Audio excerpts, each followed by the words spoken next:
What's up guys? My last video on how to reconstitute Retatrutide did extremely well, so thank you all for that. But there were some questions left in the comment section, all of which I would like to answer today. The most common question was, Jack, I don't have a 10 milligram vial. I have a 30, 40, or 50 milligram vial. How do I reconstitute my dose? So I'm gonna provide you guys with a formula or a calculation on how you can reconstitute the specific vial in which you've gone ahead and purchased. We're also gonna discuss topics like how to transition from Tirzepatide into Retatrutide, and what's the half-life on these? Do they go off at any point in time?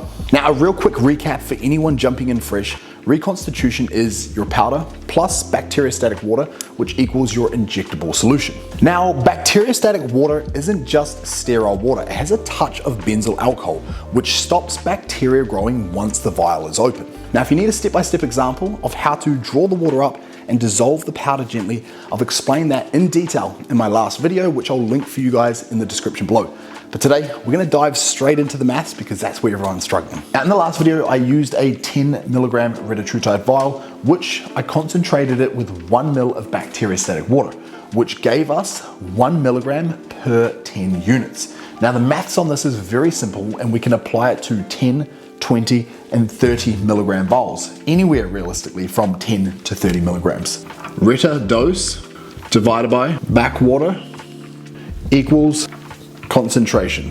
That's the maths. So if we say you've got a 10 milligram vial and we divide it by 1 ml of back water, we're going to get a 10 unit per mg dose. Okay, now we can obviously rinse and repeat that. So if we go a 20 milligram vial and we do 2 ml of back water, we're going to get a 10 unit per mg dose. 30 milligram divided by 3 ml back water, we're going to get a 10 unit per milligram dose. Now this is where the maths stops and it becomes flawed, because as we know, most peptide vials can only contain up to 3 ml of water before they overflow.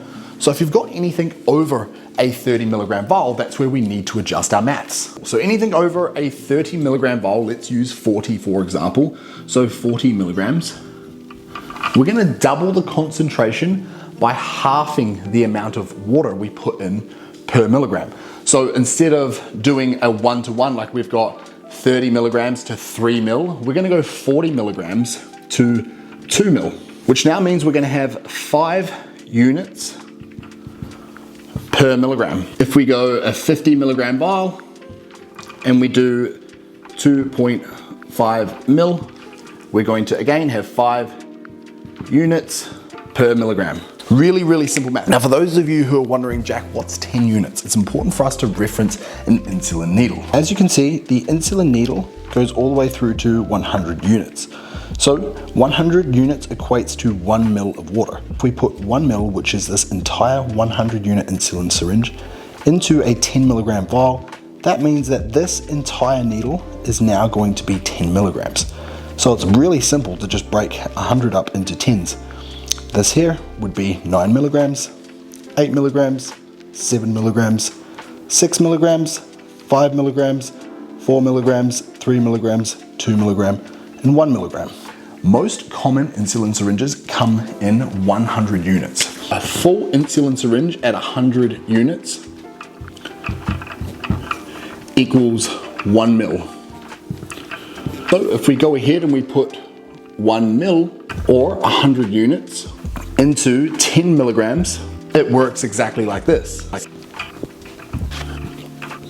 0.1 ml or 10 units is going to give you 1 milligram of Reta. 0.2 ml or 20 units on the insulin syringe is going to give you 2 milligrams of Reta. And it goes so on and so forth. Now you're probably thinking, going, Jack, you've done the same thing that you did last time. Now let me fix this. All we need to do is simply go, you know what?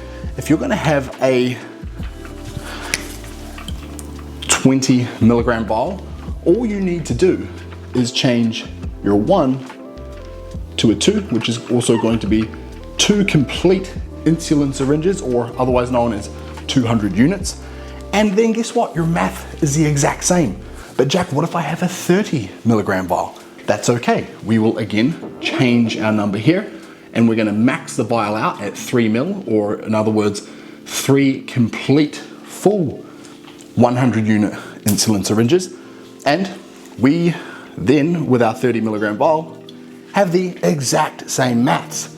Now, as I mentioned, this works all the way up until you have anything above a 30 milligram vial. Now, the reason that we can't apply this rule if we go above a 30 milligram vial is because most common peptide vials only hold up to 3 mil of water. In which case, we can increase the concentration, as I mentioned, and simply rinse and repeat with the double concentration. That looks exactly like this. So we're gonna put 2 mil, or in other words, 200 units, 2 complete insulin syringes into your 40 milligram vial. And then the maths is 0.05 mil, or 5 units on your insulin syringe is gonna provide you with 1 milligram of Retatrutide, and the math can continue. So this becomes a new rule if we're using anything above a 30 milligram vial, which, to be honest with you, I don't know why you're buying such a large portion of it. But if we're gonna go then 50, right, the answer is really simple. We're gonna go 250, or in other words, 2.5 mil, and we get the exact same outcome. If we want to go 60 milligrams, we simply go with 300 units, or in other words,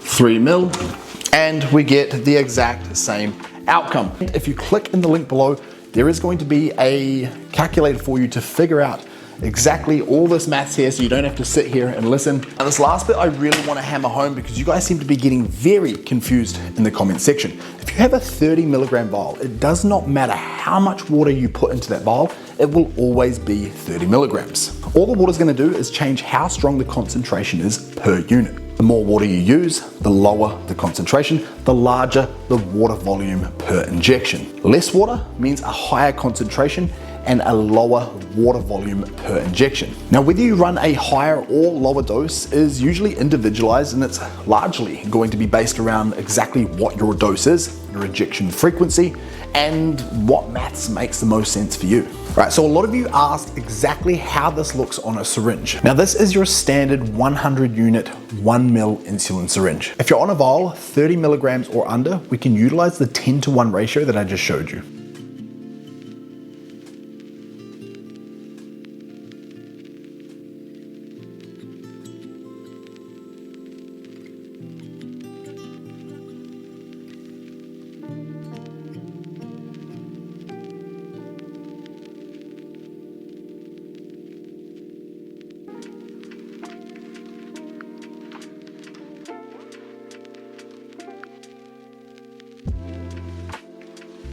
Five units is half a milligram, 10 units is 1 milligram, 20 units is 2 milligrams, 30 units is 3 milligrams, 40 units is 4 milligrams. Now, another common question is, do I need a separate needle to draw the water up and then to inject? The answer is no. Reconstituted Retatrutide is a thin solution. So the same needle that comes on your insulin syringe is absolutely fine for drawing up and application. You literally can use the same needle from start to finish. Now, does Retatrutide go off? And if I don't use all of my Retatrutide in time, am I wasting my money? Now, this is a really good question. But before we get into it, remember that how much water we put into the Retatrutide doesn't change how much Retatrutide is in the vial. It just adjusts the concentration. A general rule in the peptide space is once you've reconstituted your bacteriostatic water and you're keeping it refrigerated between 2 and 8 degrees, you've got roughly 28 to 30 days of stability. Now, some people push it further under really strict and clean conditions. I would rather sit on the conservative side, and if it's even been out in room temperature for a couple of hours, just bin it. It's not worth the risk. So what should you do?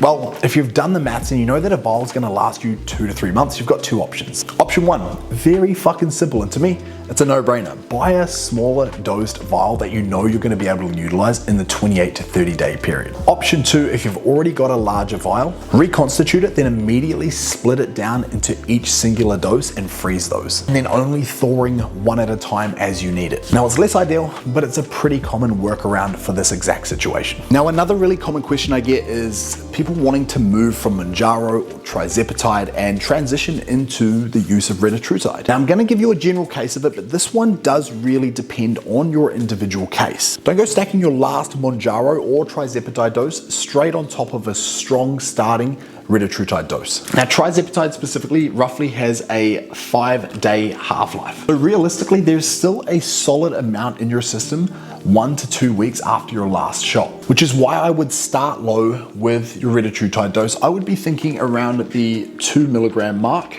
even if you are on a much higher Tirzepatide dose. You're not starting from a clean slate, so you don't want to double up on the appetite suppression and gut side effects on top of what's already in your system. Now, what some people will do, will wait closer to the 3 to 4 week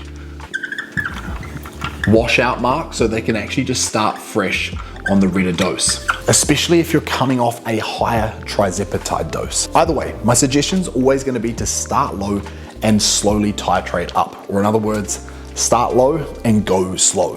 Now, if you have any other health considerations or you're dealing with something like type 2 diabetes, that completely voids all of this. I would start by going and speaking to your GP and getting suggestions from them. Last but not least, and probably the biggest question of all, Jack, where do we source Retatrutide? And how do I know it's legit? How do I know what I'm getting is real? The unfortunate truth is, this is where it gets a little bit gray. Now, I'm not gonna name suppliers on here because that is simply just not my lane. But the basic red flags are the same as anything else in this space. You wanna look for third-party testing and make sure it's third-party testing that can actually be verified. If anyone's not gonna show you a third-party certificate of analysis, I wouldn't go there. And if the price looks too good to be true comparatively to all other competitors, then it usually is. Guys, if this video helped you, please hit the like button. Make sure you subscribe to the channel. And if there's anything else that you want to know or you have questions about, make sure you throw it in the comment sections. It's literally how this video got made. And lastly, guys, in the description below, I've left you a link to a calculator that I've built that will help you figure out your reconstitution, as well as a table that showcases it extremely clearly and a bunch of frequently asked questions. Until next time, guys, peace out.